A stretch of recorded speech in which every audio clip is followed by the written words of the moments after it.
Mən bizim kanal izləyicilərini salamlayıram və vaxt tapıb bizim kanal izlədiklərinə görə onlara təşəkkürümü bildirirəm. Bugün mənim danışacağım mövzu mənə verilən suallar içərisində üstünlük təşkil edir. Məndən soruşurlar ki, süni testosteron iynələri və əlavələri gələcəkdə hər hansı bir problem yarada bilərmi ya yox? Mən ümumiyyətlə həmişə demişəm və indi də deyirəm ki, hər bir şeyin təbiisi yaxşıdır və süni olan hər hansı bir istər qida olsun, istər bu hər hansı bir vasitə olsun, istər bir dərman olsun, bunlar hamısı orqanizmə zərərli təsir göstərir. Testosteron kişilərin təbii ki, əsas reproduktiv sisteminin əsas hormonudur. Bu hormon onları bütün həyatı boyu onları müşayiət edir və bu hormonun çatmamazlığı baş verdikdə orqanizmdə müəyyən dəyişikliklər baş verir. Testosteron hormonu normada kişilərdə adətən 8,5-29 nanomol arasında olur. Amma bəzi hallarda onun aşağı düşməsinin biz şahidi oluruq ki, və yaxud da ki, normadan yuxarı olmasına da rast gəlirik ki, bu zaman müəyyən patoloji hallar, dəyişikliklər baş verir. Süni testosteron haqqında danışdıqda isə onu deyə bilərik ki, bəzən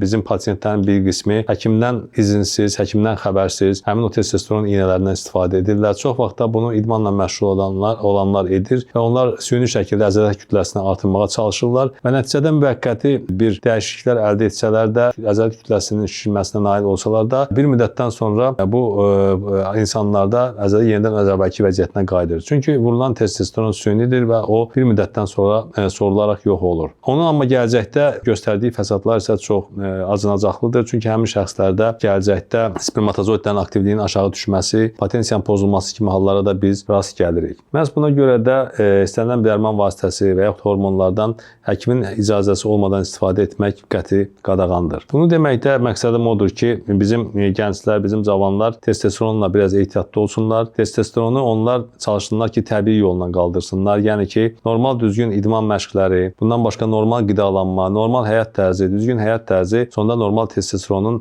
bərpa olunmasına və normada olmasına gətirib çıxaracaqdır. Normada isə bizim gənclərdə, cavanlarda heç bir əlavə dərmana ehtiyac yoxdur. Çünki orqanizm belə deyək, özü haqqında hər bir şeyi regulə edir və orqanizm normal öz cinsi funksiyasını da, digər orqanlarda öz funksiyasını normada icra edə bilir ki, burada da əlavə süni kənardan hər hansı bir testosterona və yaxud da ki, hər hansı bir süni hormonların orqanizmə yeridilməsinə ehtiyac qalmır. Sonda mən təşəkkür edirəm ki, siz bizim kanalı izləyirsiniz. Bizim kanala abunə olmağı, videoları bəyənməyi sizdən xahiş edirəm. Sağ olun, salamat qalın.